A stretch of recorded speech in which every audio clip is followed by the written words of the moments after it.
ഞാൻ എന്ത് ചെയ്യും? മാതാവിൻ്റെ പുറകെ നടക്കണമെന്നറിയാമോ?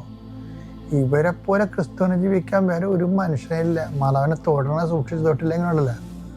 ഇവരെ പോലെ ക്രിസ്തുവിനെ ജീവിക്കാൻ നിങ്ങൾ ആവശ്യമില്ലാതെ മാതാവിനെ ഡിസ്കസ് ചെയ്ത് കേട്ടോ. എന്താ കാര്യം? എനിക്കത് വളരെ കൃത്യമായിട്ട് പറയാനുള്ളതാണ്. കാര്യം ലോകത്ത് ഇവരെ പോലെ ക്രിസ്തുവിനെ ജീവിക്കാൻ വേറെ ആരുമില്ല. ക്രിസ്തുവാണ് നിങ്ങളുടെ ലക്ഷ്യമെങ്കിൽ ഇതിനേക്കാൾ സൊഫിസ്റ്റിക്കേറ്റഡ് സോഫ്റ്റ്വെയർ കിട്ടാനില്ല. സിമ്പിളാണ്, അതേസമയം തന്നെ മീനിങ് ഫുള്ളാണ്, അതിനെ പ്രാക്ടിക്കലാണ്. പുരുഷൻ്റെ ചുവട് വരെ ഈ സംഭവം പോകും, തലകറങ്ങി വീഴാതെ പോകും. അറ്റ കൈക്ക് ഇതാ കർത്താവിൻ്റെ ദാസി, നീ എന്നെ ഏൽപ്പിച്ച ജോലി പൂർത്തിയാക്കിയെന്ന് പറഞ്ഞതിന് ശേഷം മാത്രമേ വീട്ടിൽ പോകുന്നുള്ളൂ. ഇതൊരു വല്ലാത്ത സംഭവമാണ്. പിശാചത്തെ അവയെ തളർത്താൻ ആദ്യം ചെയ്യണ മാതാവിനെ തുടയുള്ളൂ. എന്താ കാര്യം? ആദ്യത്തെ ക്രിസ്ത്യാനിയാണ് അവരാദ്യത്തെ ഡിസൈപ്പിളാണ്. അവരാണ് ലോകത്തിന് ക്രിസ്ത്യ ജീവിതം എന്താണെന്ന് കാണിച്ചു കൊടുത്തത്.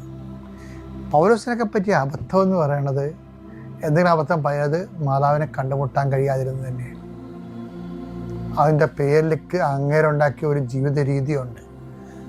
അത് നമുക്ക് ശരിക്കും പറഞ്ഞാൽ മരിയൻ ലൈഫ് മിസ്സായിട്ടുണ്ട്. മരിയൻ എന്ന് പറയുന്നത് ഈ ലോകത്തിന് ക്രിസ്തുവിനെ കൊടുത്ത ആളാണ്. ലോകത്തിന് ക്രിസ്തുവിനെ കൊടുത്ത ആളാണ്. ക്രിസ്തുവിനെ കൊടുക്കുക മാത്രമല്ല, രക്ഷയുടെ വഴികളിൽ കൂടെ നടന്ന ആളാണ്. രക്ഷയുടെ വഴികളിൽ കൂടെ നടന്നയാളാണ്. നമ്മൾ സകരക്ഷകെന്നും പറയണതിൻ്റെ ആവശ്യമൊന്നുമില്ല. കാര്യത്തിൽ അതല്ലല്ലോ.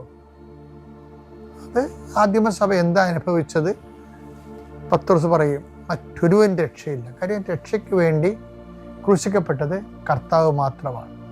ദൈവം അവൻ്റെ പേരിലാണ് പ്രസാദിച്ചത്, അവൻ്റെ നാമത്തിലാണ് കൃപ. അപ്പം സർവകൃപാവരങ്ങളും രക്ഷകൻ മധ്യസ്ഥ ഈശോ തന്നെയാണ്.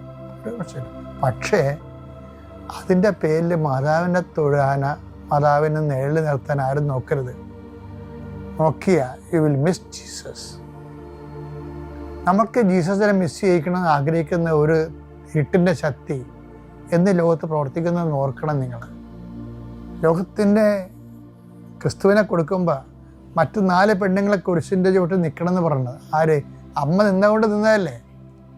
അമ്മ എന്നൊരാൾ ഈ വഴികളിലെല്ലാം നടന്ന് ദൈവഹിതം നിറവേറ്റി, ഇതാ കർത്താവിൻ്റെ ദാസി നിൻ്റെ വചനം പോലെ നിറവേറട്ടെ എന്ന് അവസാനം യേശുവിൻ്റെ തണുത്ത ശരീരം സ്വന്തം മടിയിൽ ഏറ്റുവാങ്ങിക്കുന്ന വരെ അമ്മ അപ്പാടെ വചനം ഒരു സെർവൻറ്റിനെ പോലെ സമർപ്പിച്ച ആളാണ്. അവരാണ് സ്വർഗാരൂപിതരായി.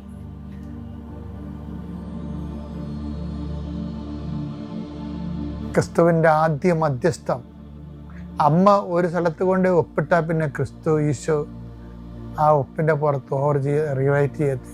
ഓവർ റൈറ്റ് ചെയ്യത്തില്ല. അതാണ് കാനാ നമ്മളെ പഠിപ്പിക്കുന്ന പാഠം. അതാണ് കൃപാസനത്തിൻ്റെ ലക്ഷോപലക്ഷം അനുദിന അനുഗ്രഹങ്ങൾ കാണുമ്പോൾ വിശ്വാസം ഒരിക്കലും തോന്നാത്തവൻ കിട്ടാത്തവനൊക്കെ എന്തുകൊണ്ടാണ് ക്രിസ്തുവിനെ തേടി ഇന്ന് കൃപാസനത്തിൽ വരണത്? അമ്മ എന്ന 2 അക്ഷരങ്ങളാണ്.